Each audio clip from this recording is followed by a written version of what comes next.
गेल्या काही दिवसांमध्ये बदललेल्या राजकीय समीकरणांमुळे शिवाजीराव आढळरावांची मोठी राजकीय अडचण झाली आहे। लोकसभा उमेदवारीसाठी आढळराव राष्ट्रवादीमध्ये जाण्याची शक्यता आहे। सध्या तरी या शक्यतांचा त्यांनी इन्कार केला असला तरी 20 वर्षांनंतर आढळराव स्वगृही परतणार का याची उत्सुकता निर्माण झाली आहे।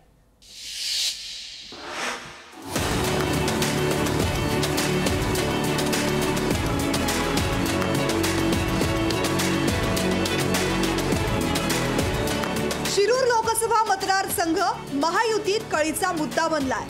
शिरूर हा मतदारसंघ राष्ट्रवादीच्या वाट्याला जाणार अशी दाट शक्यता निर्माण झाली आहे। या शक्यतेनं शिवाजीराव आढळरावांची मोठी राजकीय अडचण झाली आहे।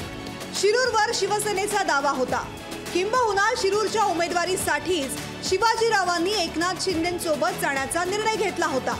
पण ज्याचा खासदार त्याचा मतदारसंघ या न्यायानं शिरूरवर अजित पवारांनी दावा केलाय।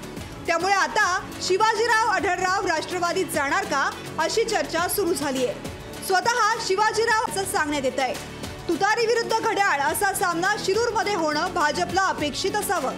आढळराव यांनी राष्ट्रवादीत प्रवेश केल्यास एक प्रकारे त्यांची घरवापसी होणार आहे।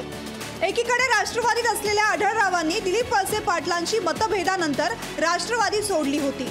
हे वर्तुळ पूर्ण होत असतानाच शिवाजीराव आढळराव फक्त उमेदवारीसाठी पक्ष सोडत असल्याची टीका खासदार अमोल कोल्हेंनी केली आहे। शिवाजीदादा आढळराव पाटील म्हणजे शिंदे गटातून अजितदादांच्या राष्ट्रवादीकडे येणार, बरोबर?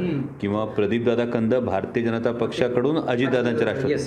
सर, ही जर तिन्ही गोष्टी तुम्ही मांडून ठेवल्या तर ही गोष्ट सरळ स्पष्ट होते की याचा अर्थ समोर महायुतीला इतर पक्षातून किंवा त्यांच्या मित्र पक्षातून उमेदवार आयात करावा लागणार। राजकारणात सातत्यानं गणित बदलत असतात।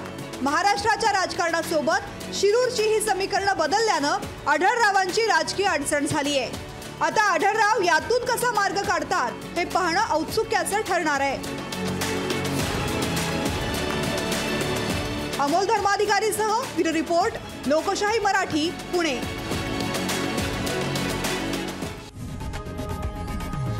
लोकशाही मराठी ऐका, पहा, जागरूक रहा।